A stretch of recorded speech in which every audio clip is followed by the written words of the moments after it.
प्रदोष के समय पर, उससे पहले लक्ष्मी और दरिद्रता फिर भ्रमण पर निकलती है।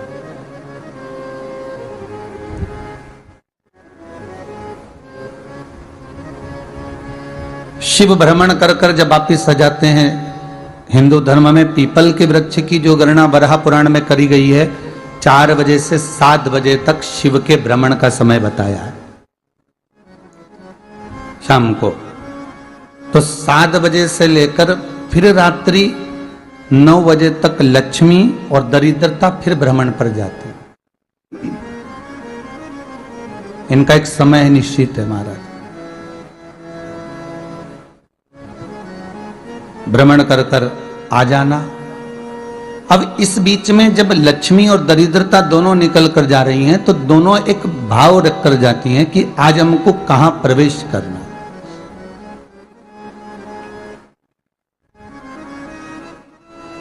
आज हमें किस जगह पर प्रवेश करना है, आज हमें कहां पहुंचना है, आज हमें किस जगह जाना है। और जिस नगर में जिस मार्ग से लक्ष्मी और दरिद्रता निकल कर जाती है, ये दोनों का जब निकलना होता है, इनको स्थान दिया गया जहां पर स्वच्छता हो, घर के दरवाजे पर रंगोली डली हुई हो, द्वार पर जल छीटा गया हो। महाराज, उस द्वार पर लक्ष्मी प्रवेश करती है तो दरिद्रता भी जाने लगती है अंदर। जब दरिद्रता अंदर जाने लगती है तो लक्ष्मी उसको रोक देती है। पहले मैं देखकर आती हूं कि तेरे लिए स्थान है कि नहीं, तू यहां रुक।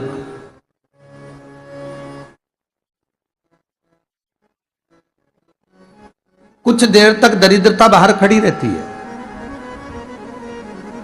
और लक्ष्मी जी की बड़ी बहन जब दरिद्रता बार बार अंदर जाने का प्रयास करती है तो लक्ष्मी जी कहती हैं, जी तू इतनी बड़ी होकर तुझे मालूम है तू तेरा सम्मान होना चाहिए, आदर होना चाहिए, और तू अंदर चली जाए और कोई तेरा सम्मान ना करे तो कितना बुरा लगेगा, इसलिए तू बाहर खड़ी रहे। मैं अभी आई। अंदर जाती है और जब लक्ष्मी जी भ्रमण कर लेती हैं, अंदर प्रवेश कर कर आती हैं, और प्रवेश कर कर आती हैं तो दरिद्रता पूछती है चले अंदर। तो लक्ष्मी जी कहती हैं, तुझे मालूम नहीं है क्या जी कि जिस घर में मैं प्रवेश कर जाती हूं उस घर में फिर दरिद्रता नहीं जा सकती, क्योंकि ये तेरा वचन था, ये तेरा वचन था। अपन दोनों का जब मंगल विवाह हुआ था, मेरा विवाह जब नारायण के साथ में हुआ और तुम्हारा विवाह जब दुसाह मुनि के साथ हुआ, दरिद्रता का विवाह दुसा मुनि के साथ हुआ। जब अपना दोनों का विवाह हुआ था तो अपन दोनों ने एक वादा करा था कि जिस घर में लक्ष्मी प्रवेश कर जाएगी उस दिन फिर दरिद्रता नहीं जाएगी, और जिस घर में दरिद्रता प्रवेश कर जाएगी उस घर में फिर लक्ष्मी नहीं जाएगी। अब जब मैं अंदर देख कर आ गई हूं तो तू अंदर नहीं जा सकती, अर्थात लक्ष्मी के चरण जिस घर में पड़ गए उस घर में फिर दरिद्रता प्रवेश नहीं कर रही। चलते चलते फिर दरिद्रता ने देखा और लक्ष्मी जी इसको लेकर गई, और लक्ष्मी जी ने देखा कि इसके दरवाजे पर जल नहीं छीटा गया, इसके दरवाजे पर ना रंगोली डली है, इसका द्वार साफ नहीं हुआ है, इसके द्वार पर दीप नहीं है, इसके द्वार पर कलश नहीं है, इसके दरवाजे पर ढेर सारा कचरा पड़ा हुआ है, कोई श्वान कोई कुत्ता गंदगी भी कर कर चला गया है, कहीं बिल्ली ने गंदगी कर रखी है, कहीं जीवों ने कुछ गंदा गिरा रखा है। तो फिर लक्ष्मी जी कहती है, जी अब मैं होकर आ गई थी ना, अब तू जा, तू होकर आ। और दरिद्रता प्रवेश करती है। तो अंदर जाकर क्या देखती है दरिद्रता कि इतनी सवेरे से मैं घूमने इनके दरवाजे पर आई और ये तो सब चादर तान के चकाचक गुर्राटा भर भर कर सो रहे हैं। तो दरिद्रता कह देती है, तुम्हारा भाग्य ही बेकार है, तुम्हें क्या करूं, तुम ऐसे ही सोते रहो। और दरिद्रता गुस्से में बाहर निकल कर आती है, लक्ष्मी से कहती है, लक्ष्मी तू इसके घर में जाना ही मत ही। तो दरिद्रता को कहती है, जी तेरी बात नहीं मानूंगी क्या मैं? लक्ष्मी जी बोली, मैं तेरी बात नहीं मानूंगी, बिल्कुल नहीं जाऊंगी इसके घर में, तू चिंता मत कर, चल आगे चले। फिर आगे बढ़े। ये लक्ष्मी और दरिद्रता का प्रवेश है। आपके घर का द्वार आपके घर का दरवाजा। फिर निवेदन करूंगा एक बहुत सुंदर बात, हमें महाराष्ट्र से सीखना चाहिए, हमें साउथ से सीखना चाहिए, दक्षिण से।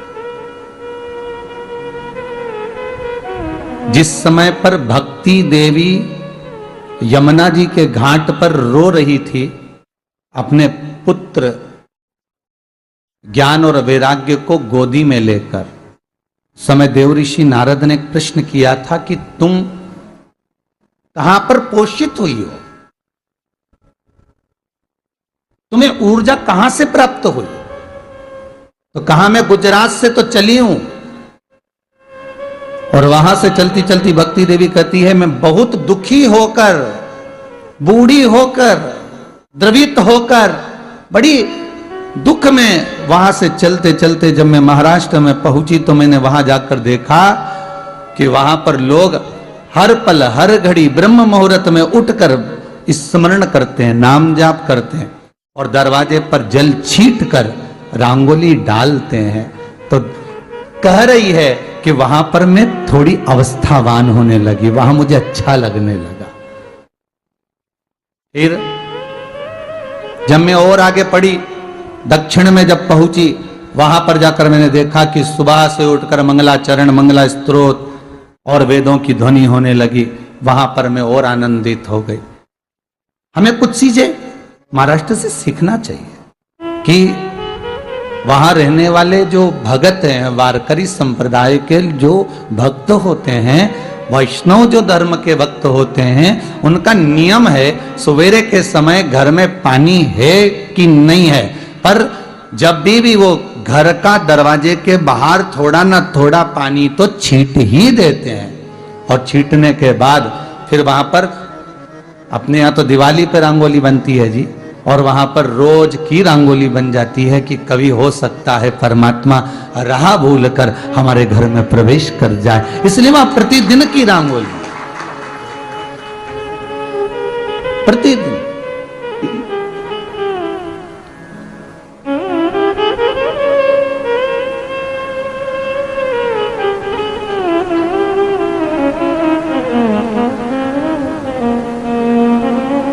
हमें सीखना चाहिए थोड़ा सा। आज के जमाने में तो बहू अपने कमरे की झाड़ू लगा ले, वो ही बहुत बड़ी बात है। हो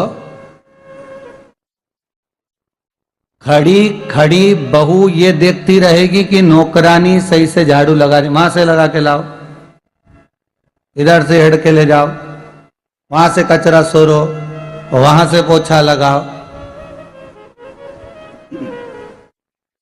खड़ी रहेगी, उंगली से बताती रहेगी, पर इतना नहीं बनेगा कि सेविका से, नौकरानी से, दासी से कह दे कि तू मम्मी पापा के कमरे की लगा ले, मैं मेरे कमरे की लगा लूंगी, तू जा उधर।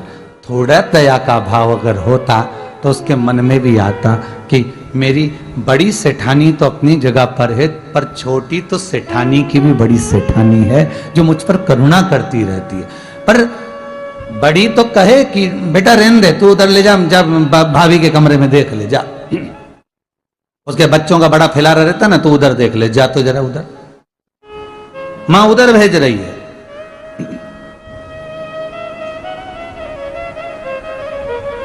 थोड़ा सेवा का भाव हमारे भीतर हो। और एक निवेदन तो हमेशा करा है और अब आज भी करता हूं, पूरे घर की सफाई करवाओ, पूरे घर में तुम पोछा झाड़ू जो चाहे करवाओ, मना नहीं है। पर एक निवेदन है, रसोई घर के अंदर बहू और बेटी ही जाकर भोजन बनाए तो अन्नपूर्णा सदा कृपा करती है महाराज। बहू और बेटी ही। शंकर भगवान पर चढ़ा हुआ जल और शंकर भगवान पर चढ़ी हुई बेलपत्र दोनों फलदायक। जब संसार के लोगों ने शिव महापुराण की कथा सुनकर शिवजी पे चढ़ी हुई बेलपत्र खाना चालू करी, तो कई रिसर्च सेंटरों में रिसर्च हुआ कि बेलपत्र खाने का, सियोर वाला महाराज बोलता है, तो इस बेलपत्र में ऐसा क्या है जो लोगों की बीमारी दूर, इस बेलपत्र में ऐसा क्या है कि लोगों की शुगर ठीक हो रही है, हार्ट के मरीजों का हार्ट ठीक हो रहा है। जब शिव महापुराण की कथा लोगों ने सुनना चालू करा और शंकर भगवान पे चढ़ा हुआ जल और बेलपत्र खाना चालू करा, तो संपूर्ण रिसर्च सेंटरों में, बड़े बड़े रिसर्च सेंटरों में रिसर्च प्रारंभ हुआ कि बेलपत्र में ऐसा होता क्या। महाराज,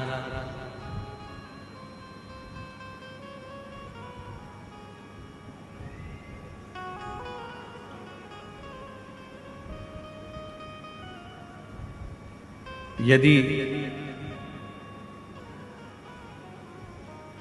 प्रतिदिन एक पत्र है, मेरा नाम मोनिका साहू है, मेरे पति का नाम श्री छबीलाल साहू है, मैं रामनगर कवर्धा की रहने वाली हूँ।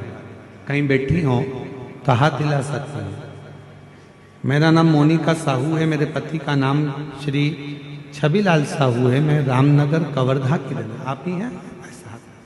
आ जाइए, एक बेलपत्र लेकर जाइए। गुरुदेव, मेरे ससुर जी की तबीयत सन 2024 में सितंबर के महीने में खराब हो गई। उनका लीवर पूरी तरह से खराब हो गया, डैमेज हो गया।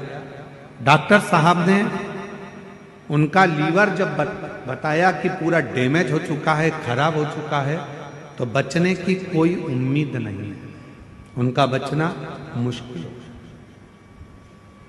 डॉक्टर साहब द्वारा उनका बताया गया कि ये बच नहीं पाएंगे। फिर मुझे किसी ने बताया कि शंकर जी पे चढ़ा हुआ बेलपत्र और शिव जी पे चढ़ा हुआ जल, ये दोनों अगर दिया जाए तो आराम लग सकता। हम उसी समय शिव जी के मंदिर जाना प्रारंभ कर दिए। शिव